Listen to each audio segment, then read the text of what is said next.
ಮಹಾನಗರಿ ಮುಂಬೈನಲ್ಲಿ ಇವ್ರ ಹೆಸರಿಗೊಂದು ವ್ಯಾಲ್ಯೂ ಇದೆ, ಇವ್ರ ಹೆಸರಿಗೊಂದು ಬೆಲೆ ಇದೆ. ಭಾರತೀಯ ಜೀವ ವಿಮಾ ಕ್ಷೇತ್ರದಲ್ಲಿ ಒಬ್ಬ ಭಾರತೀಯನಾಗಿ ಇವರು ನೆಟ್ಟಿದ್ದು ಅಂತಾರಾಷ್ಟ್ರೀಯ ಮಟ್ಟದ ಮೈಲಿಗಲ್ಲು. ಇವನ್ನ ಕಾಲೇಜಿಗೆ ಕಳಿಸ್ಬೇಕು, ದುಡ್ಡಿಲ್ಲ ನಮ್ಮ ಹತ್ರ, ಏನ್ ಮಾಡೋದು ಅಂತ ಗೊತ್ತಾಗ್ತಾ ಇಲ್ಲ. ಅವರು ಕರ್ಕೊಂಡೋಗಿ ಹೋಟೆಲ್ನಲ್ಲಿ ಕೆಲಸ ಕೊಡ್ತಿದ್ರು, ಟೇಬಲ್ನ ಪ್ಲೇಟ್ ಕ್ಲೀನ್ ಮಾಡೋದು. ಆ ವಿಮಾ ಕ್ಷೇತ್ರದಲ್ಲಿ ನೀವಿಟ್ಟಂತ ಹೆಜ್ಜೆ, ಅದರ ಹಿಂದ್ಗಡೆಯಿಂದ ಒಂದು ದೊಡ್ಡ ವರಿ ಏನಿತ್ತು ಅಂತ ಹೇಳಿದ್ರೆ, ಇಲ್ಲಿ ಅಪ್ಪ ಅಮ್ಮ ತೋಟದಲ್ಲಿ ಕೆಲಸ ಮಾಡ್ತಾ ಇದ್ದಾರೆ. ಈ MDRT, TOT, COT ಬಹುಶಃ ಬಹುತೇಕರಿಗೆ ಗೊತ್ತಿರ್ಲಿಕ್ಕಿಲ್ಲ.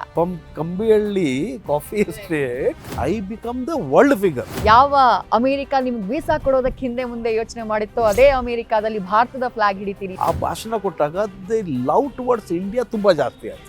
ಅಷ್ಟು ಎತ್ತರಕ್ಕೆ ಹೋದ್ರು ಆ ಕಂಬಿಹಳ್ಳಿನ ಡಾಕ್ಟರ್ ಆರ್ ಕೆ ಶೆಟ್ಟಿ ಅವರು ಮರೀಲಿಲ್ಲ.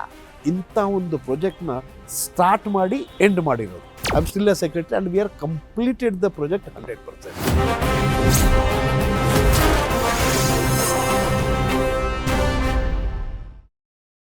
ನಮಸ್ಕಾರ, ನೀವು ನೋಡ್ತಾ ಇದ್ದೀರಾ ನ್ಯೂಸ್ ಫಸ್ಟ್. ನಾನು ವಿದ್ಯಶ್ರೀ.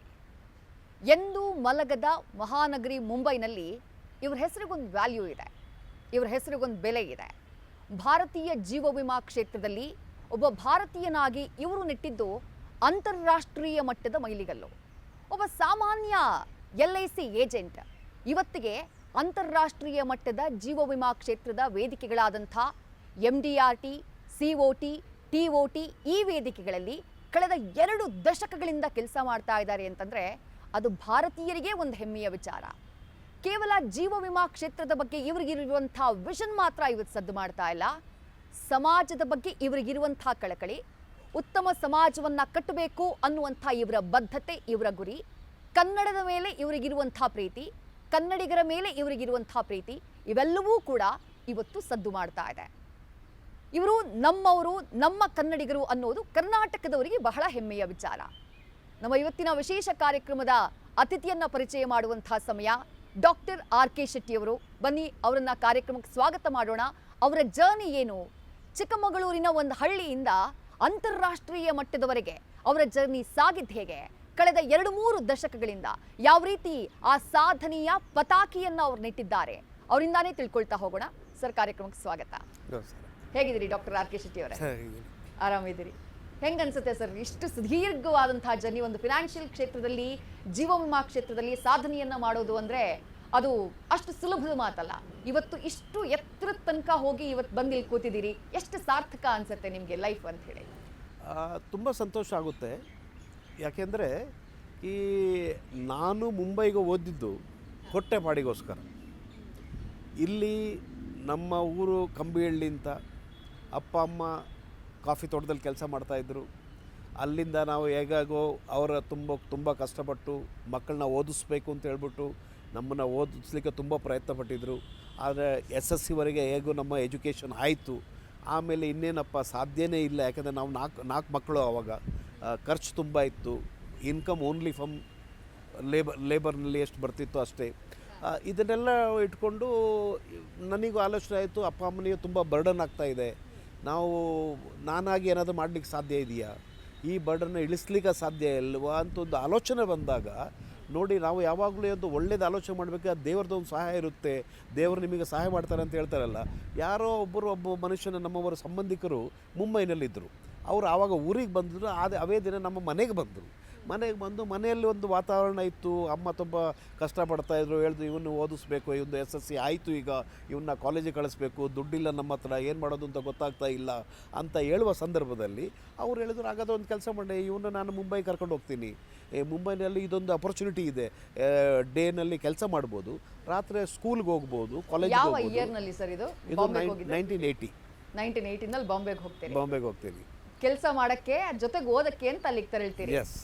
ಯಾಕೆಂದರೆ ಮನೆಯವರು ಕಳಿಸಿದ್ದು, ಅವರ ಫಸ್ಟ್ ಕಂಡೀಷನ್ ಹೇಳುತ್ತೆ, ನೀನು ಅಲ್ಲಿಗೆ ಹೋಗಿ ಓದಬೇಕು. ಅವ್ರಿಗೆ ಕಳಿಸ್ಲಿಕ್ಕೆ ಮನಸ್ಸೇ ಇಲ್ಲ. ಆದರೆ ಏನೋ ಒಂದು ಆಪ್ಷನ್ ಇಲ್ಲದೆ ತುಂಬ ಸಂಕಟದಿಂದ ಕಳಿಸ್ಕೊಟ್ರು. ಆಮೇಲೆ ಅದೇ ಒಂದೇ ಕಂಡೀಷನ್ ಇದ್ದು, ನೀನು ಹೋಗಿ ಓದಬೇಕು ಮಾತ್ರ ಅಲ್ಲಿ ಅಂತ. ಅಂದರೆ ಕಾಫಿ ತೋಟದಲ್ಲಿ ಕೆಲಸ ಮಾಡ್ತಾ ಇದ್ದ ಹೆತ್ತವರಿಗೆ ತಮ್ಮ ಎಲ್ಲ ಮಕ್ಕಳು ಒಂದು ಒಳ್ಳೆಯ ಸ್ಥಾನಕ್ಕೆ ಹೋಗಬೇಕು ಅನ್ನುವಂಥ ಹಂಬಲ ಇತ್ತು. ಸೊ ಆಗ ನಾನು ಬಾಂಬೆಗೆ ಹೋದೆ. ಹೋದ ತಕ್ಷಣ ಬೆಸ್ಟ್ ಅಂತ ಅಲ್ಲಿ ಬೇರೆ ಯಾವುದೂ ಇಲ್ಲ, ಅಲ್ಲಿ ಯಾರು ಪರಿಚಯನೂ ಇಲ್ಲ ನಿಮಗೆ, ಒಬ್ಬರು ಸಂಬಂಧಿಕರು ಮಾತ್ರ ಇದ್ದಾರೆ. ಅಲ್ಲಿ ಯಾರು ಹೋದ ತಕ್ಷಣ 2 ವಸ್ತು ಬೇಕು. ಒಂದು ಊಟ ಮಾಡಲಿಕ್ಕೆ ಊಟ, ನಿಲ್ಲಲಿಕ್ಕೊಂದು ಮನೆ. ಇದು 2 ಸಾಧ್ಯ ಇಲ್ಲ. ಯಾಕೆಂದರೆ ನಿಮ್ಮ ಹತ್ರ ದುಡ್ಡು ಬಾಡಿಗೆ ಕೊಡೋಕ್ಕಂತೂ ಸಾಧ್ಯ ಇಲ್ಲ.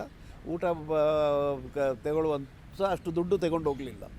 ಸೊ ಬೆಸ್ಟ್ ಅಂದರೆ ಅವರು ಕರ್ಕೊಂಡೋಗಿ ಹೋಟೆಲ್ನಲ್ಲಿ ಕೆಲಸ ಕೊಡ್ತಿದ್ರು. ಯಾಕಂದರೆ ಅಲ್ಲಿ 2 ಪರ್ಪಸ್ ಸರ್ವ್ ಆಗುತ್ತೆ. ಒಂದು ನಿಮಗೆ ನಿಲ್ಲಲಿಕ್ಕೆ ಜಾಗ ಕೊಡ್ತಾರೆ ಅವರು, ಆಮೇಲೆ 3 ಹೊತ್ತು ಕೆಲಸ ಮಾಡಿದ್ದರೆ ಅವನಿಗೆ 3 ಹೊತ್ತು ಊಟ ಕೊಡ್ತಾರೆ. ಸೊ ಹಾಗೆ ಹೋಟೆಲ್ನಲ್ಲಿ ಕೆಲಸ ಮಾಡಿದ್ದೀನಿ. ಅಲ್ಲಿಂದ 1 ವರ್ಷ ಆದಮೇಲೆ ಕಾಲೇಜ್ಗೆ ಟ್ರೈ ಮಾಡಿ, ಒಂದು ಕಾಲೇಜ್ ಐಡೆಂಟಿಫಿಕೇಷನ್ ಮಾಡಿ, ನಮ್ಮವರೇ ನಮ್ಮ ಕನ್ನಡಿಗರೇ ನಡೆಸುವಂಥ ಒಂದು ರಾತ್ರಿ ಶಾಲೆ, ರಾತ್ರಿ ಕಾಲೇಜ್ ಅದು. 1 ವರ್ಷ ಆದ್ಮೇಲೆ ಜಾಯಿನ್ ಆಗ್ತೀರಿ ಬಾಂಬೆ? ಯಾಕಂದ್ರೆ ಆ ವರ್ಷ ಆಗಲಿಲ್ಲ, ಯಾಕಂದರೆ ಕನೆಕ್ಟ್ ಆಗಲಿಲ್ಲ, ಎಲ್ಲಿಗೆ ಹೋಗಬೇಕು ಅಂತ ಗೊತ್ತಿಲ್ಲ, ಯಾರ ಹತ್ರ ಮಾತಾಡಿಸ್ಬೇಕು ಅಂತ ಗೊತ್ತಿಲ್ಲ. ಆಗ 1 ವರ್ಷ ವೇಸ್ಟ್ ಆಯ್ತು ನಂದು. ಸೊ 81ನಲ್ಲಿ ಫಸ್ಟ್ ಇಯರ್ PUCಗೆ ನಾನು ಜಾಯಿನ್ ಆದೆ. ಅಲ್ಲಿ ಕೆಲಸ ಏನು ಮಾಡ್ತಾ ಇದ್ರಿ ಸರ್ ಆ ಟೈಮಲ್ಲಿ? ನಾವು ಇಲ್ಲಿಂದ ಹೋದ ಹುಡುಗ, ಏಜ್ 15 ಇಯರ್ಸ್, 15 ವರ್ಷ ಅಷ್ಟೇ. 15 ವರ್ಷ ಮಾತ್ರ. ಓಕೆ. ಆವರೆಗೆ ಯಾವ ಕೆಲಸನೂ ಮಾಡಿರಲಿಲ್ಲ. ಆಗ ಕೆಲಸ ಏನು ಗೊತ್ತಿದೆ ನಿಮಗೆ? ಅಲ್ಲಿ ಮೂರು ವಿಷಯದಲ್ಲಿ. ಒಂದು, ಕೆಲಸ ಗೊತ್ತಿಲ್ಲ. 2ನೇ, ಹಿಂದಿ ಭಾಷೆ ಗೊತ್ತಿಲ್ಲ. 3ನೇ, ಇಂಗ್ಲೀಷ್ ಅದಕ್ಕಿಂತ ಮುಂಚೆ ಬರಲ್ಲ. ಸೊ ಈ ಎಲ್ಲ ಪರಿಸ್ಥಿತಿ ನೀವು ಯಾವ ಕೆಲಸ ಮಾಡ್ಬೋದು? ಒಂದೇ ಕೆಲಸ ನಿಮಗೆ ಕೊಟ್ಟಿದ್ದು ಹೋಟೆಲ್ನಲ್ಲಿ ಟೇಬಲ್ನ ಪ್ಲೇಟ್ ಕ್ಲೀನ್ ಮಾಡೋದು. ಸೊ ಟೇಬಲ್ ಕ್ಲೀನಿಂಗ್ ಜಾಬ್ ಅಲ್ಲಿಂದ ಸ್ಟಾರ್ಟ್ ಮಾಡಿ, ಆಮೇಲೆ ಸ್ವಲ್ಪ ಎಜುಕೇಟ್ SSC ಆಗಿರೋದ್ರಿಂದ ಒಂದು 6 ತಿಂಗಳಲ್ಲಿ ಸ್ವಲ್ಪ ಹಿಂದಿ ಎಲ್ಲ ಬರೋಕ್ಕೆ ಸ್ಟಾರ್ಟ್ ಆಯಿತು. ಆ ಹಿಂದಿ ಸ್ವಲ್ಪ ಕಲ್ತ ತಕ್ಷಣ ಇಮಿಡಿಯೇಟ್ಲಿ ಆಮೇಲೆ ಬಿಲ್ ರೈಟರ್ ಅಂತಾಯಿತು, ಆಮೇಲೆ ವೇಟರ್ ಅಂತಾಯಿತು, ಆಮೇಲೆ ಅದೇ ಹೋಟೆಲ್ನಲ್ಲಿ ಮ್ಯಾನೇಜರ್ ಅಂತಾಯಿತು. ಹಾಗೆ ಆಲ್ಮೋಸ್ಟ್ ಒಂದು 10 ವರ್ಷ ನಾನು ಅದೇ ಹೋಟೆಲ್ ಕೆಲಸ ಮಾಡಿದೆ. ಕಾಲೇಜ್ಗೆ ಹೋಗ್ತಾ ಇದ್ದೆ. ಡಿಗ್ರಿ ಸೆಕೆಂಡ್ ಇಯರ್ BCom ಬಂದೆ. ಆದರೂ ರಾತ್ರಿ ಇಡೀ ದಿನ ಕ್ಯಾಂಟೀನಲ್ಲಿ ಕೆಲಸ ಮಾಡಬೇಕು. ಹೋಟೆಲು ಅಲ್ಲ, ಕ್ಯಾಂಟೀನ್ ಅದು. ಕ್ಯಾಂಟೀನಲ್ಲಿ ಕೆಲಸ ಮಾಡಬೇಕು. ಆಮೇಲೆ ಸಾಯಂಕಾಲ 5 ಗಂಟೆಗೆ ಅಲ್ಲಿಂದ ಕಾಲೇಜ್ಗೆ ಹೋಗಬೇಕು. 6 ಗಂಟೆಗೆ ಕಾಲೇಜು, ಅದು ಮುಗಿಯುವಾಗ ರಾತ್ರಿ 10 ಗಂಟೆ. ಅಲ್ಲಿಂದ ರಾತ್ರಿ ವಾಪಸ್ ಕ್ಯಾಂಟೀನಿಗೆ ಬರಬೇಕು. ಆಮೇಲೆ ಮಲಗಬೇಕಾ, ಓದಬೇಕಾ, ಎಲ್ಲ ಡಿಸಿಷನ್ ನಿಮ್ಮದು. ಅದನ್ನೆಲ್ಲ ಮಾಡಿಕೊಂಡು ಅದರದ್ದು ಎಜುಕೇಷನು ಸಹ ಕಂಪ್ಲೀಟ್ ಆಯಿತು. ಆವಾಗ ಎಲ್ಲನೂ ಇದ್ದಾಗ ನಾವು ಮಾಡಬೇಕು ಅಥವಾ ನಾವು ತಿಳ್ಕೊಳ್ಬೇಕು ಅನ್ನೋದು ಬೇರೆ, ಆ ಅವಕಾಶಗಳು ಲಭ್ಯ ಆಗೋದು ಬೇರೆ. ಬಟ್ ಏನೂ ಇಲ್ಲದೆ ಎಲ್ಲೋ ಚಿಕ್ಕಮಂಗ್ಳೂರಿನಿಂದ ಬಂದು, ಅದು ಹೊಟ್ಟೆಪಾಡಿಗೋಸ್ಕರ ಬಂದು ನೀವು ರಾತ್ರಿ ಶಾಲೆನಲ್ಲೆಲ್ಲ ಕಲಿತು ಎಜುಕೇಷನ್ನ ಕಂಪ್ಲೀಟ್ ಮಾಡ್ತೀರಿ. ಅಲ್ಲಿ ತನಕದ ಒಂದು journey sir, doctor RK Shetty ಅವ್ರ ಲೈಫಲ್ಲಿ. ಆ ವಿಮಾ ಕ್ಷೇತ್ರದಲ್ಲಿ ನೀವಿಟ್ಟಂಥ ಹೆಜ್ಜೆ, ಅದು ಕೂಡ ಸ್ಟಾರ್ಟ್ ಆಗಿದ್ದು ಒಬ್ಬ ನಾರ್ಮಲ್ LIC ಏಜೆಂಟ್ ಆಗಿ. ಅದು ಹೆಂಗೆ ಆಸಕ್ತಿ ಹುಟ್ಕೊಳ್ತು ನಿಮಗೆ? ಯಾಕೆ ಅದನ್ನು ಮಾಡಬೇಕು ಅನ್ನಿಸ್ತು ಅಂತ ಹೇಳಿ? ಟೆಕ್ನಿಕಲಿ ನಾನು ಕಾಲೇಜ್ ಮುಗಿಸ್ದೆ. ಆಮೇಲೆ ಒಂದು ಚಾರ್ಟರ್ಡ್ ಅಕೌಂಟ್ ಆಫೀಸ್ನಲ್ಲಿ ಕೆಲಸ ಮಾಡಿದೆ. ಆಮೇಲೆ ಇನ್ನೊಂದು ಆಫೀಸ್ನಲ್ಲಿ ಮಾಡಿದೆ, 3ನೇ ಆಫೀಸಲ್ಲಿ ಮಾಡಿದೆ. So accounts, income tax related ಕೆಲಸ ಕಲೀಲಿಕ್ಕೆ ಬೇರೆ ಬೇರೆ ಕಡೆಯಲ್ಲಿ ಕೆಲಸ ಮಾಡಿದೆ, ಬೇರೆ ಬೇರೆ ಕೆಲಸ ಮಾಡಿದೆ. ಸೊ ಫೈನಲಿ ಒಂದು ಚಾರ್ಟರ್ಡ್ ಅಕೌಂಟೆಂಟ್ ಏನು ಕೆಲಸ ಮಾಡ್ತಾರೋ ಆ ಕೆಲಸ ಆ್ಯಸ್ ಎ ರಿಜಿಸ್ಟರ್ಡ್ ಪ್ರಾಕ್ಟೀಸ್ನ ಮಾಡುವೊಂದು ಅಪರ್ಚುನಿಟಿ ಇತ್ತು ಆವಾಗ. ಸೊ ಅದು ಪ್ರಾಕ್ಟೀಸ್ ಮಾಡುವಂಥ ರಿಜಿಸ್ಟ್ರೇಷನ್ ಮಾಡಿಸ್ದೆ. ಅದು ಆದ ತಕ್ಷಣ ಇನ್ಕಮ್ ಟ್ಯಾಕ್ಸ್ ಪ್ರಾಕ್ಟೀಸ್ ಮಾಡಬಹುದು ಕುಂತಾಯಿತು. ಯಾಕೆಂದರೆ ಒಂದಿತ್ತು, ಏನಾದರೂ ಮಾಡಿ ಲೈಫ್ನಲ್ಲಿ ಒಂದು ಸಾಧನೆ ಮಾಡಬೇಕು ಅನ್ನೋ ಒಂದು ಹಠ ಇತ್ತು. ಆ ಹಠದ ಹಿಂದುಗಡೆ 2 ಇತ್ತು. ಒಂದು, ನಾನು ಏನಾದರೂ ಮಾಡ್ಬೋದು ಅನ್ನೋ ಒಂದು ವಿಶ್ವಾಸವೂ ಇತ್ತು, ಮಾಡಬೇಕು ಅನ್ನೋ ಒಂದು ಹಠನೂ ಇತ್ತು. ಅದರ ಹಿಂದುಗಡೆಯಿಂದ ಒಂದು ದೊಡ್ಡ ವರಿ ಏನಿತ್ತು ಅಂತ ಹೇಳಿದ್ರೆ, ಇಲ್ಲಿ ಅಪ್ಪ ಅಮ್ಮ ತೋಟದಲ್ಲಿ ಕೆಲಸ ಮಾಡ್ತಾ ಇದ್ದಾರೆ, ನನ್ನ 3 ಬ್ರದರ್ಸ್ ಅವರೊಟ್ಟಿಗಿದ್ದಾರೆ. ಸೊ ನಾನು ಏನಾದರೂ ಒಂದು ಒಳ್ಳೆ ಕೆಲಸ ಮಾಡಿ ಅಪ್ಪ ಅಮ್ಮನ ಈ ಕೂಲಿ ಕೆಲಸದಿಂದ ಬಿಡಿಸ್ಬೋದಾ, ಅವ್ರನ್ನ ಈ ಕೆಲಸ ಮಾಡಿದಾಗೆ ಮಾಡ್ಬೋದಾ ಅಂತ ಒಂದು. ಇನ್ನೊಂದು, ನನ್ನ ಅಣ್ಣ ಒಬ್ಬ 2 ಜನ ತಮ್ಮಂದಿರಿದ್ದಾರೆ, ಅವರಿಗೇನಾದರೂ ಫೈನಾನ್ಷಿಯಲ್ ಸಪೋರ್ಟ್ ಕೊಟ್ಟು ಅವ್ರಿಗೆ ಒಳ್ಳೆ ಎಜುಕೇಷನ್ ಮಾಡುವಾಗೆ ಸಪೋರ್ಟ್ ಮಾಡ್ಬೋದಾ ಅನ್ನೋ ಒಂದು ವಿಷಯದಲ್ಲಿ ನಾನು ಆದಷ್ಟು ಬೇಗ ಪ್ರತಿಯೊಂದು ಪ್ರಯತ್ನವೂ ಮಾಡ್ತಾಯಿದ್ದೆ. ನನಗೊಂದು ಕಾನ್ಫಿಡೆನ್ಸ್ ಬಂತು, ನಾವು why should I work for summon else, why don't I work for my self ಅಂತ. ಆಗ ಆಲ್ಮೋಸ್ಟ್ ಬಾಂಬೆಲಿ ಒಂದು 10 ವರ್ಷ ಆಗಿತ್ತು, ಸ್ವಲ್ಪ ಕನೆಕ್ಟ್ ಎಲ್ಲ ಇತ್ತು. ಆ ಒಂದು ಕಾನ್ಫಿಡೆನ್ಸಲ್ಲಿ ಓನ್ ಪ್ರಾಕ್ಟೀಸ್ ಸ್ಟಾರ್ಟ್ ಮಾಡಿದೆ. Income tax practice, accounts and income tax practice. ಆ ಓನ್ ಪ್ರಾಕ್ಟೀಸು ಆಲ್ಮೋಸ್ಟ್ ಒಂದು ವರ್ಷ ಆದರೂ ಅಷ್ಟೇನು ಸಕ್ಸಸ್ ಸಿಗಲಿಲ್ಲ. ಸೊ ಅದಕ್ಕೆ ಆವಾಗ what is that I should do, what else I can do ಅಂತ ಹೇಳಿದಾಗ, ಲಕ್ಕಿಲಿ ಆವಾಗ ನಾನೊಂದು ಬೋರ್ಡ್ ಹಾಕಿತ್ತು ನನ್ನ ಆಫೀಸ್ ಹೊರಗಡೆ, RK Shetty and company income tax consultant ಅಂತ. ಅದನ್ನು ನೋಡಿ ಹೋಗ ಇನ್ಶೂರೆನ್ಸ್ ಡೆವಲಪ್ಮೆಂಟ್ ಆಫೀಸರ್, ಯಾಕೆಂದರೆ consultants can have life insurance agency. So ಅದಕ್ಕೆ ಅದು ಒಳಗೆ ಬಂದರು, ಅವ್ರು ಎಕ್ಸ್ಪ್ಲೈನ್ ಮಾಡಿ ಶುರು ಮಾಡಿ why I should take life insurance agency ಅಂತ. So I was waiting for an opportunity. So it is a win. I say okay, something else will happen. ಯಾಕೆಂದರೆ ಆವಾಗ ಮೈಂಡ್ಸೆಟ್ ಏನಂದರೆ ಇನ್ಶೂರೆನ್ಸ್ ಏಜೆನ್ಸಿನಲ್ಲಿ you can't make your life, this is not good, ನನಗೂ ಏನಾದೊಂದು extra income ಆಗುತ್ತೆ ಅಂತ ತಗೊಂಡಿದ್ದು. ಆಮೇಲೆ ಆ ಒಂದು ಏಜೆನ್ಸಿ ತಗೊಂಡೊಂದು 3 ವರ್ಷದಲ್ಲಿ ಒಂದು ದೊಡ್ಡ ಇನ್ಸಿಡೆಂಟ್ ಆಯಿತು. ಒಬ್ಬ ಪೊಲೀಸ್ ಇನ್ಸ್ಪೆಕ್ಟರ್, ನಾನು ಒಳ್ಳೆ ಪರಿಚಯದವರು, ತುಂಬ ವಿಶ್ವಾಸ ಇದ್ದವರು. ಆವಾಗ ಮುಂಬೈ ಏರ್ಪೋರ್ಟ್ನಲ್ಲಿ ಅವರ ಪೋಸ್ಟಿಂಗ್ ಇತ್ತು. ಮುಂಬೈ ಏರ್ಪೋರ್ಟ್ನಲ್ಲಿ ದುಡ್ಡು ಚೆನ್ನಾಗಿ ಸಿಗುತ್ತೆ, ಓಕೆ, ಒಳ್ಳೆ ದುಡ್ಡಿತ್ತು ಅವ್ರ ಹತ್ರ, ನನಗೆ ಹೇಳ್ತಾನೂ ಇದ್ದರು. ಸೊ ನಾನು ಒಂದು ಸಲ ಮಾಡ್ತಾಯಿದ್ದೆ, ನಿಮ್ಮದು ದುಡ್ಡಿದೆಯಲ್ಲ, ಒಂದು ಒಳ್ಳೆ ಪಾಲಿಸಿ ತಗೊಳ್ಳಿ, ಫ್ಯಾಮಿಲಿ ಪ್ರೊಟೆಕ್ಷನ್ ಆಗುತ್ತೆ ಆಗದ. ಅವ್ರು ಹೇಳಿದ್ರು ಓಕೆ ಕೊಡು ಅಂತ ಹೇಳಿದ್ರು. ಎಷ್ಟು ಪಾಲಿಸಿ ಕೊಡಬೇಕು? 3 ಲಕ್ಷದ ಪಾಲಿಸಿ ಕೊಟ್ಟೆ. ಪ್ರೀಮಿಯಮ್ ಎಷ್ಟು? 15,000 ರೂಪಾಯಿ ಕೊಟ್ಟಿದ್ದೇನೆ, ಪಟಕ್ ಕೊಟ್ಟರು. ಆಯಿತು, ಪಾಲಿಸಿ ಕಂಟಿನ್ಯೂ ಆಯಿತು. 3rd ಇಯರ್ನಲ್ಲಿ he met with an accident and he died. Railway ಆಕ್ಸಿಡೆಂಟ್ನಲ್ಲಿ ಅವ್ರು ಡೆತ್ ಆಯಿತು. ಅವರು ಮುಸ್ಲಿಮ್ ಆಗಿದ್ದರು. ಡೆತ್ ಆದ ತಕ್ಷಣ ಈಗ ಡೆತ್ ಕ್ಲೇಮ್ ಕೊಡಬೇಕಲ್ಲ ಅಂತೇಳ್ಬಿಟ್ಟು ಇಮಿಡಿಯೇಟ್ ವೈಫ್ನ ಫಾರ್ಮ್ಗೆಲ್ಲ ಸಿಗ್ನೇಚರ್ ಬೇಕು ಅಂತ ಮನೆಗೆ ಹೋದೆ. That was the first time ನಾನು ಮನೆಗೆ ಹೋಗಿದ್ದು. Wife, he had 4 children, all 4 girls. The elder one was studying in 5th standard. ಆವಾಗ ನಾನು ಆಲೋಚನೆ ಮಾಡಿದೆ, ಈ ಮಕ್ಕಳ ಭವಿಷ್ಯ ಏನು, ಈ ಭವಿಷ್ಯ ಇನ್ನು ಮೇಲೆ ಇವ್ರ ಲೈಫ್ನಲ್ಲಿ ಏನು ಸಾಧ್ಯ ಇದೆ. ಅವ್ನು ಸೆಕೆಂಡ್ಲಿ ಮುಸ್ಲಿಮ್ ಆಗಿರೋದ್ರೆ ಲೇಡೀಸ್ ಏನು ಅಷ್ಟು ಕೆಲಸ ಏನು ಮಾಡೋದಿಲ್ಲ ಅವರು. ಸೊ ಈ ಮಕ್ಕಳ ಲೈಫ್ ಏನು. ದೆನ್ ಸ್ಲೋಲಿ ಐ ಅಂಡರ್ಸ್ಟುಡ್ ನನ್ನಿಂದ ಮಿಸ್ಟೇಕ್ ಆಗಿದ್ದೇನು. See what is life insurance? It is giving a protection of income, protection of family. So did I give enough protection to his family? No, it's my mistake. ಅವ್ರದ್ದು ದುಡ್ಡು ಇತ್ತು. ನಾನು 3 ಲಕ್ಷದಲ್ಲಿ 10 ಲಕ್ಷ ಅಂತ ಹೇಳಿದ್ರೆ ವರ್ಷಕ್ಕೊಂದು 50,000 ಕಟ್ಟಿ ಅಂತ ಹೇಳಿದ್ರೆ ಅಷ್ಟು ಕಟ್ತಿದ್ರು ಅವತ್ತು, ಅಷ್ಟು ದುಡ್ಡಿತ್ತು ಅವ್ರ ಹತ್ರ. Because of lack of my knowledge, because of my mistake, I realised and understood ಒಂದು ಲೈಫ್, ಒಂದು ಫ್ಯಾಮಿಲಿನ ಈಗ ತೊಂದರೆ ಆಗುತ್ತೆ, ಆ ಮಕ್ಕಳಿಗೆ ತೊಂದರೆ ಆಗುತ್ತೆ. So that hit me a lot. ಆವಾಗ ನಾನು ಡಿಸಿಷನ್ ತಗೊಂಡೆ, no, I can't do this anyone else. Because ಎಲ್ಲರೂ ಹೇಳ್ತಾರೆ insurance profession is a noble profession. ಆ ನೋಬಲ್ ಪ್ರೊಫೆಷನ್ ನನಗೆ ಅರ್ಥ ಆಗಿರಲಿಲ್ಲ ಅವರಿಗೆ. ಅದನ್ನು ಅರ್ಥ ಮಾಡಲಿಕ್ಕೆ ನಾನು ಪ್ರಯತ್ನ ಮಾಡಿದೆ. ಬೇಕಾದಂಥ ಪುಸ್ತಕ ಓದಿದೆ, ಬೇಕಾದಂಥ ಸಣ್ಣ ಸಣ್ಣ ಕೋರ್ಸ್ ಮಾಡಿದೆ, ಅದರಲ್ಲೇ ಒಂದು ಡಿಪ್ಲೊಮೊ ಅಂತ ಮಾಡಿದೆ. ಅದೆಲ್ಲ ಮಾಡ್ತಾ ಹೋದಾಗ ಗೊತ್ತಾಯಿತು there is the in depth knowledge ಬೇಕು. ಅದೊಂದು ಪ್ರಾಪರ್ ಫೈನಾನ್ಷಿಯಲ್ ಪ್ಲ್ಯಾನಿಂಗ್ ಮಾಡ್ಬೋದು, ಲೈಫ್ ಪ್ರೊಟೆಕ್ಷನ್ ಮಾಡ್ಬೋದು, ಫೈನಾನ್ಷಿಯಲ್ ಫ್ರೀಡಮ್ ಕೊಡ್ಬೋದು ಎಲ್ಲರಿಗೂ. ಅದನ್ನೆಲ್ಲ ಅರ್ಥ ಆದಾಗ ನಾವು what is the best that I can do. There was A college in USA, American college of insurance, that is exclusive life insurance course ಇತ್ತು. ಆವಾಗ ನನ್ನ ಹತ್ರ ದುಡ್ಡು ಇರಲಿಲ್ಲ. ಆದರೂ ಅಲ್ಲಿಂದ ಇಲ್ಲಿಂದ ದುಡ್ಡು ಮಾಡಿ ಸ್ವಲ್ಪ ಬಂದ ಹಣನೆಲ್ಲ ಒಟ್ಟಿಗೆ ಮಾಡಿ ಆ ಕೋರ್ಸ್ ಫೀಸ್ ಕಟ್ಟಿ 3 ತಿಂಗಳಿಗೋಸ್ಕರ ಅಮೇರಿಕಕ್ಕೆ ಹೋಗಿ ಆ ಕೋರ್ಸ್ ಕಂಪ್ಲೀಟ್ ಮಾಡಿದೆ. That was a biggest turning point. So that is where I started from on insurance agent, I become a financial adviser.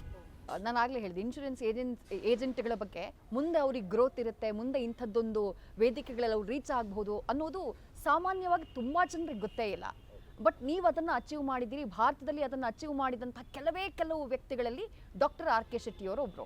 ಅಂತಾರಾಷ್ಟ್ರೀಯ ವೇದಿಕೆಗಳಿಗೆ ಹೋಗ್ತೀರಿ. ಈ MDRT, TOT, COT ಬಹುತೇಕರಿಗೆ ಗೊತ್ತಿರಲಿಕ್ಕಿಲ್ಲ. ಅಂತಾರಾಷ್ಟ್ರೀಯ ವೇದಿಕೆಯವರೆಗೆ ನೀವು ರೀಚ್ ಆಗಿದ್ದು ಹೇಗೆ ಅಂತ ಹೇಳಿ.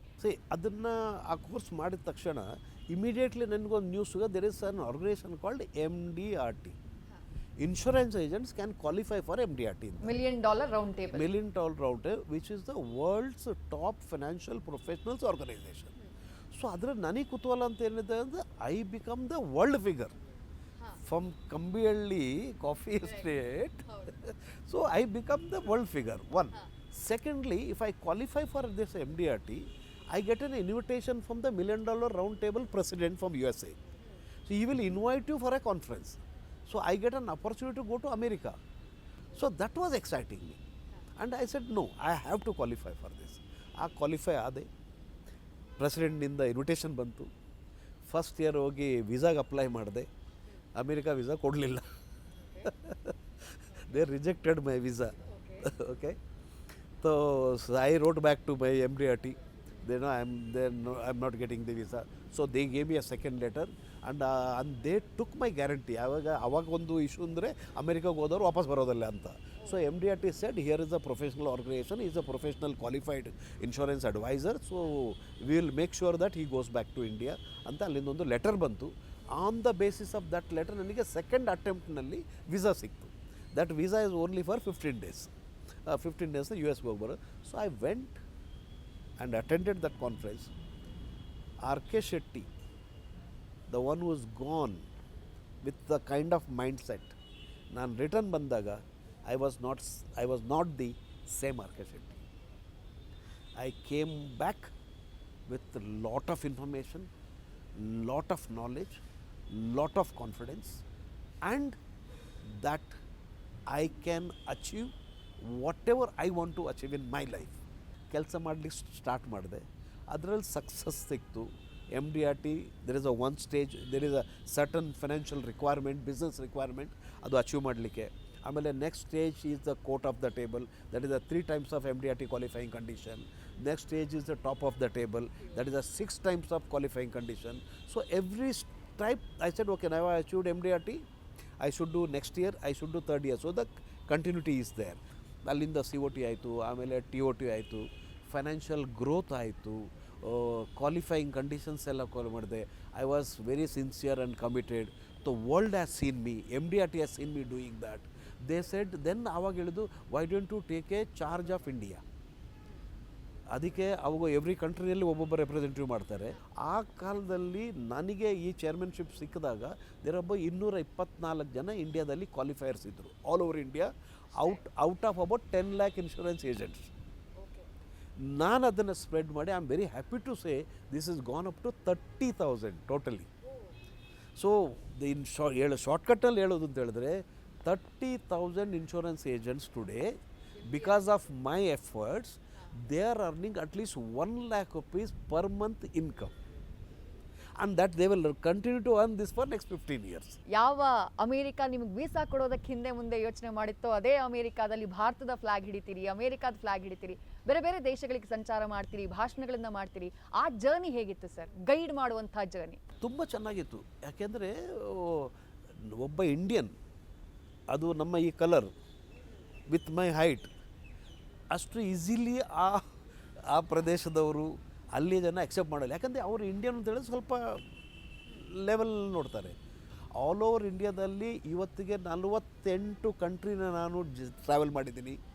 ಸಾಧಾರಣ ಒಂದು 100-120 ಸ್ಟೇಟ್ಸ್ನಲ್ಲಿ, ಸಿಟಿನಲ್ಲಿ ಭಾಷಣ ಮಾಡಿದ್ದೀನಿ. ಆಮೇಲೆ ಇವತ್ತು ಕರೀತಾ ಇರ್ತಾರೆ ಅಲ್ಲಿಗೆ, ಇವತ್ತಿಗೂ ಕರೀತಾರೆ. ಈ ಗ್ಯಾಪಲ್ಲಿ ಹಲವು ಬಾಲಿವುಡ್ ಸೆಲೆಬ್ರಿಟಿಗಳಿಂದ ಹಿಡಿದು ಜೊತೆಗೆ ಹಲವು ಗಣ್ಯರಿಗೂ ಕೂಡ ನೀವು ಫಿನಾನ್ಷಿಯಲ್ ಅಡ್ವೈಸರ್ ಆಗಿ ಕೆಲಸ ಮಾಡಿದ್ದೀರಿ ಸರ್. ಇನ್ಸಿಡೆಂಟ್ ಅವ್ರ ಹೆಸರು ಹೇಳ್ತಾ ಇಲ್ಲ, ಬಾಲಿವುಡ್ ತುಂಬ ದೊಡ್ಡ ಸ್ಟಾರ್ ಅವರು.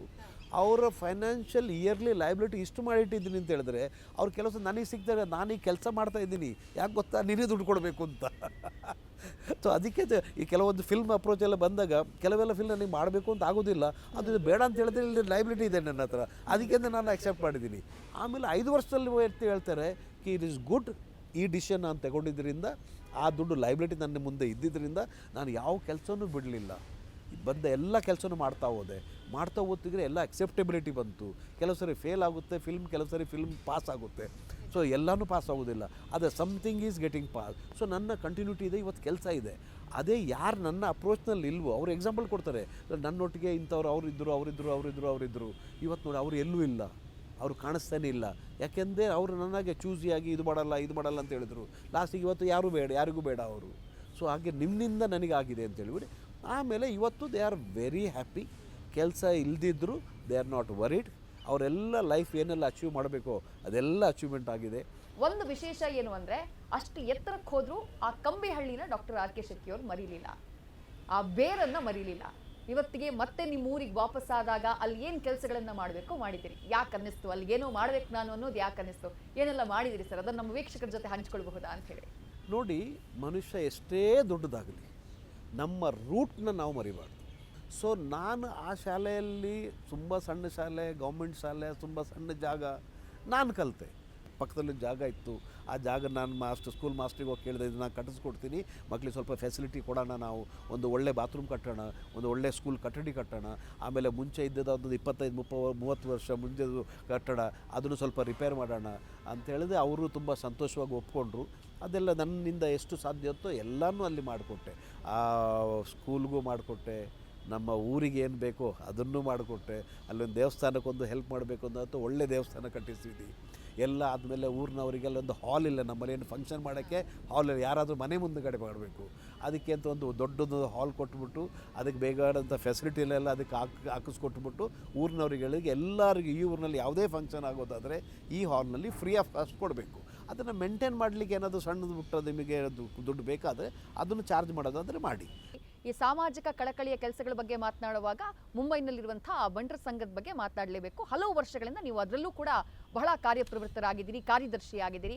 ಅದರಲ್ಲಿ ಕೇವಲ ಬಂಟರ ಸಂಘದ ಕೆಲಸಗಳು ಮಾತ್ರ ಅಲ್ಲ, ಕನ್ನಡದ ಪ್ರೀತಿಯ ಕೆಲಸಗಳು ಕೂಡ ಅಲ್ಲ ಆಗ್ತಾ ಇದೆ ಅನ್ನೋದು ನಮ್ಗೆಲ್ರಿಗೂ ಕೂಡ ಖುಷಿ ಕೊಡುವಂಥ ವಿಚಾರ. ಏನೇನು ನಡೀತಾ ಇದೆ? ಪ್ರಕಾಶ್ ಭಂಡಾರಿ ಅವರು ಮತ್ತು ಅವರೊಟ್ಟಿಗೆ ಬೇರೆಯವರೆಲ್ಲ ಸೇರಿಕೊಂಡು ನಾವೆಲ್ಲ ಅವ್ರಿಗೆ ಒಟ್ಟಿಗಿದ್ದು ಎಲ್ಲ ಬೇಕಾದ ಸಪೋರ್ಟ್ ಮಾಡಿ ರಫ್ಲಿ 5,000 ಮಕ್ಕಳಿಗೆ ಕನ್ನಡ ಸರ್ಟಿಫಿಕೇಟ್ ಕೋರ್ಸ್ ನಡೀತಾ ಇದ್ದೀವಿ. ಯಕ್ಷಗಾನ ಕಲಿಸ್ತಿದ್ದೀವಿ, ಕನ್ನಡ ಕಲ್ಚರ್ನ ಕಲಿಸ್ಕೊಡ್ತಾ ಇದ್ದೀವಿ, ಕನ್ನಡದಲ್ಲಿ ಭಾಷಣ ಮಾಡುವುದನ್ನು ಕಲಿಸ್ಕೊಡ್ತಾ ಇದ್ದೀವಿ.